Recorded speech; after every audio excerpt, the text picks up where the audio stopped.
Hello everyone, I am Mark Sarnaf Gumilan, and today on my podcast, we'll be talking about some different situations that students may face on their educational life. We'll talk about how to act properly on different scenarios, even under pressure, especially in school settings. I'll be going over two different scenarios and giving my take on how the student should act responsibly and professionally. Let's get started. On the first scenario, Emma is a high school student where her classmates frequently share answers and cheat on assignments. The teacher is strict but does not notice the cheating because it's done subtly. Emma feels pressured to join in to fit in with her peers, but she is also committed to maintaining her academic integrity. She must decide whether to conform to the cheating culture or to avoid conflict, to stand firm against it, risking her social acceptance. Now, the first value should Emma stick with her value?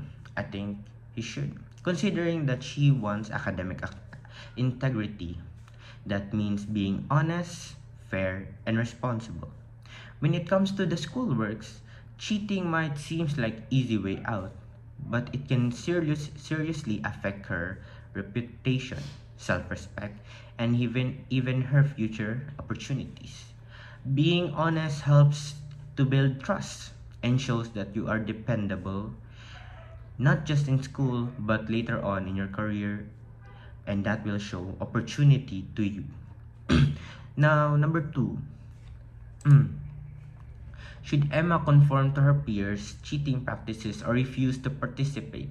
If she chooses to conform, why? What type of conformity is she engaging in? And explain your reason.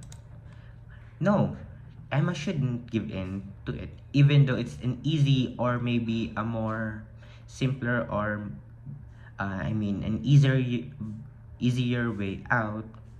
If she gives in, she cheats just to fit in. That's an example of compliance.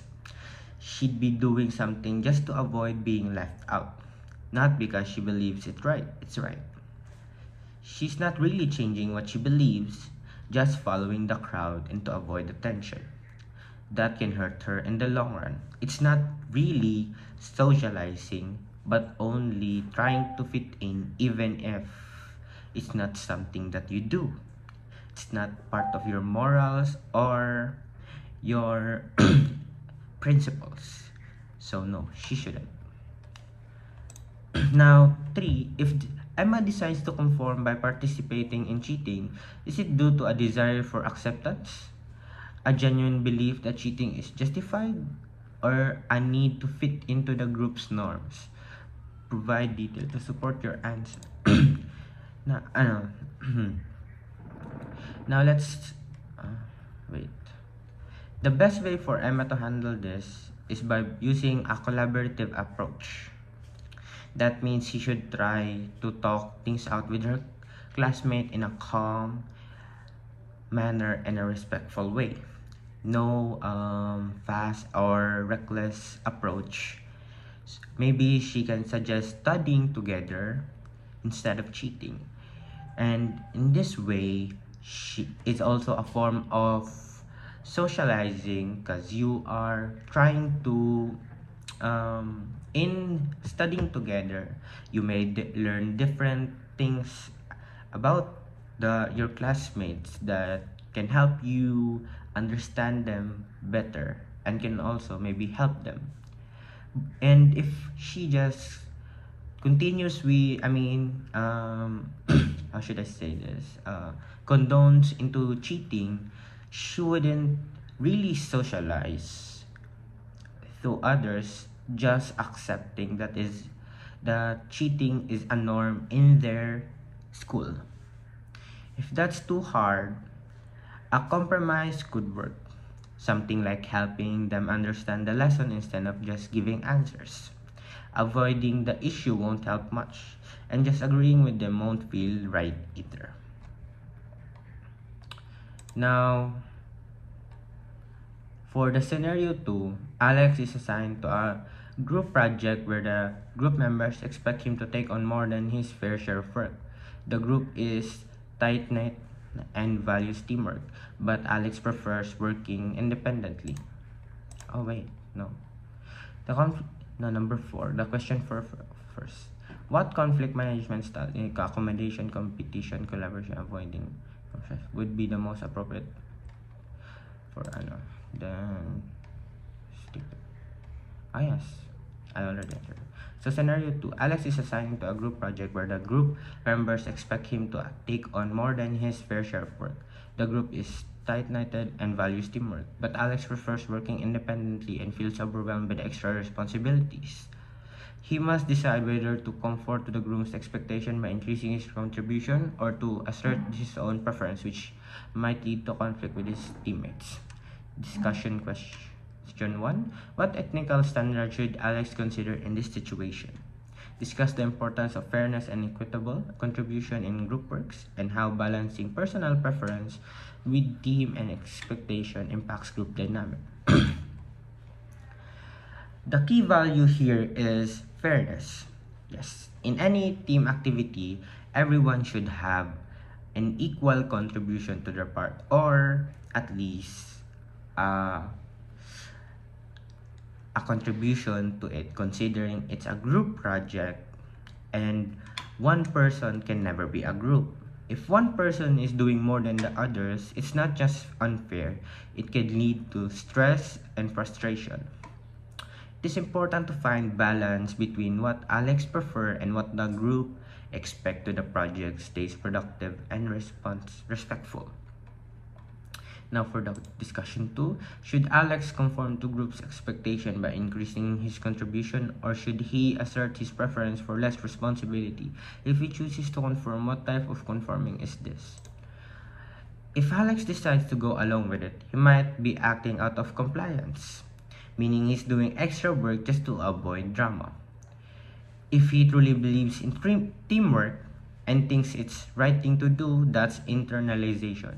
But if he just wants to feel like he belongs in the group, that would be identification. Ideally, Alex should talk to the group by splitting the workload fairly. It's better to speak up than to stay quiet and get overwhelmed. It is telling your group mates just to take advantage of you. You are not willing to speak up or show or to tell what is correct. Now for the third question.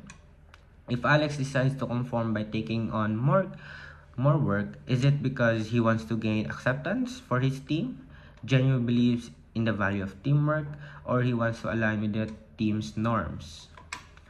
The most helpful approach is collaboration. I already answered that actually. What conflict management style would be most effective if he chooses to discuss and resolve the workload distribution issue with his team, and why? The most helpful approach is collaboration. Having a clear, respectful talk with your group mates would be essential in this case, considering that a group project can be done by a single person, but that person would be overwhelmed and be stressed. It wouldn't be helpful for the group if one person is overwhelmed by the workload that should be given equally. If that doesn't work, a compromise might help. For example, he could agree to do a little bit more than others, but being fair to everyone, so that everyone has their own contribution without having to be overwhelmed by the group expectations. Now, in conclusion, on both scenarios, these scenarios and their questions shows us the importance it is to stay true to your values especially under pressure, to never comply even if the others expect you to be. Better to stand up against cheating or dealing with unfair group contributions, being respectful, honest, and clear about how you want in how you communicate with your classmates or group mates is how you should handle it professionally. That is all for today's podcast, and thank you for everyone that will